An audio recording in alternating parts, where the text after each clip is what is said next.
विराट नगर के mental hospital के सामने सुबह के समय एक ऑटो आकर रुका। इसमें से रवि नाम का लड़का उतरा और अस्पताल के गार्ड को बुलाने लगा। कुछ देर तक जब कोई नहीं आया तो रवि खुद ही गेट खोलकर अंदर जाने लगा। जैसे ही रवि ने गेट खोला, एक आदमी ने उससे पूछा कि तुम टीवी ठीक करते हो? रवि ने जवाब दिया, नहीं। यह सुनते ही उस आदमी ने रवि को जोरदार थप्पड़ मारते हुए कहा कि यहां से अभी सिर्फ टीवी ठीक करने वाले को अंदर आना था, तुम यहां क्या कर रहे हो? रवि को कुछ समझ नहीं आ रहा था।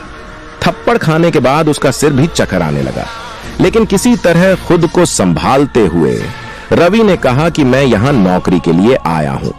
तभी एक डॉक्टर और उसके साथ 4 कंपाउंडर भी गेट के पास पहुंच गए।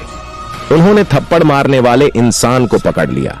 डॉक्टर ने कंपाउंडर से कहा कि जाओ, इसे ले जाकर ट्रीटमेंट की तैयारी करो, मैं जल्दी आता हूं। कंपाउंडर के जाते ही पास खड़ा रवि डॉक्टर के पास गया और कहा कि आज इस अस्पताल में मेरा पहला दिन है, क्या आप मुझे बता सकते हैं कि डॉक्टर पाटिल कहां मिलेंगे? डॉक्टर ने जवाब देते हुए कहा कि मैं ही पाटिल हूं। तुम यहां से सीधे जाकर अपना जॉब लेटर ऑफिस में जमा करो और वहां से ड्रेस लेकर बगल के कैबिन में आ जाना। रवि थोड़ी ही देर में कंपाउंडर की वर्दी पहनकर डॉक्टर के कैबिन में पहुंच गया। डॉक्टर ने उसे बताया कि जो तुम्हें अभी गेट में मिला था वो पागल है। पिछले 8 दिनों से वो सभी को टीवी बनाने वाला समझ रहा है। फिर जब उसे पता चलता है कि वो टीवी बनाने वाले नहीं हैं, तो गुस्से में थप्पड़ मार देता है। उसके बाद डॉक्टर ने अपने अस्पताल के रमाकांत कंपाउंडर को बुलाया और रवि का परिचय सबसे कराने के लिए कहा। रमाकांत ने कुछ ही देर में रवि से सबको मिलवा दिया और फिर उसे मरीजों के कमरे में ले गया। वहां हर कोई कुछ न कुछ अजीब हरकत कर रहा था। कोई दिल टूटने वाली शायरी सुना रहा था तो कोई फिल्मी संगीत गाते हुए डायलॉग मार रहा था। सभी मरीजों को दिखाते हुए रमाकांत ने रवि से कहा कि आज के बाद से तुम्हें इन सारी चीजों को झेलना होगा। इतना कहकर रमाकांत वहां से चला गया।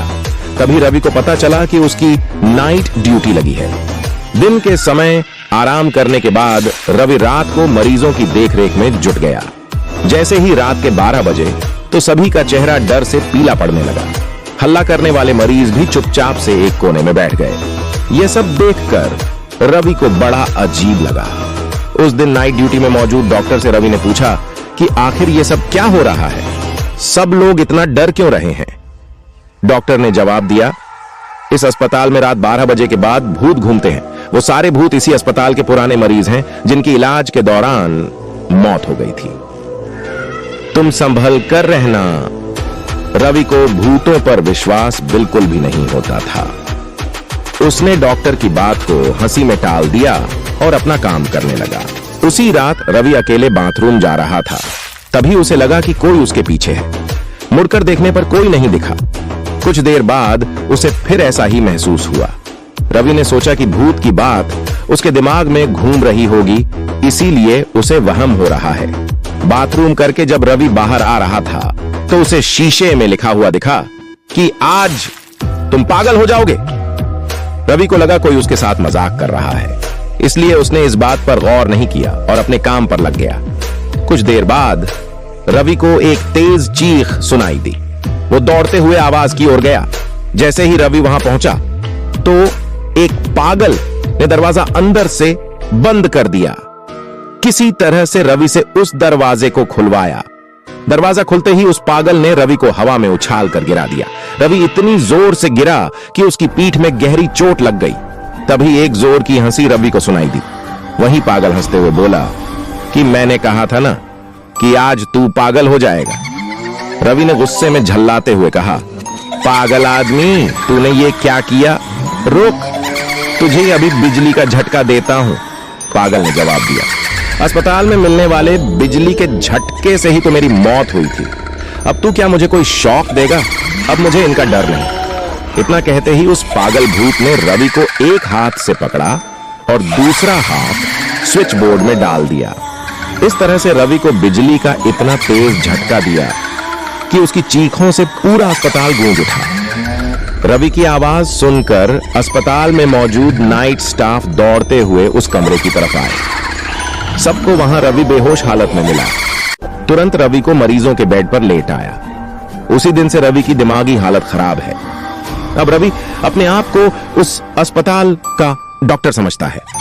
अपनी पागल स्थिति और डॉक्टर बनने के वहम के चलते रवि ने ब्लेड से अब तक कई लोगों का पेट काट दिए हैं।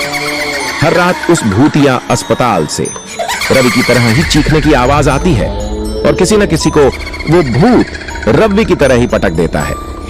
ये चीखने की आवाज हमेशा उसी समय आती है जब रवि को बिजली के झटके दिए जाते हैं। कहानी से सीख, सामने वाले की चेतावनी को हल्के में लेना खतरनाक हो सकता है। हमेशा सतर्क रहना चाहिए। थोड़ी सी भी सावधानी हटने पर भयानक दुर्घटना घट सकती है। अगर मेरी ये कहानी आपको पसंद आई हो तो लाइक, कमेंट, शेयर और सब्सक्राइब जरूर करें।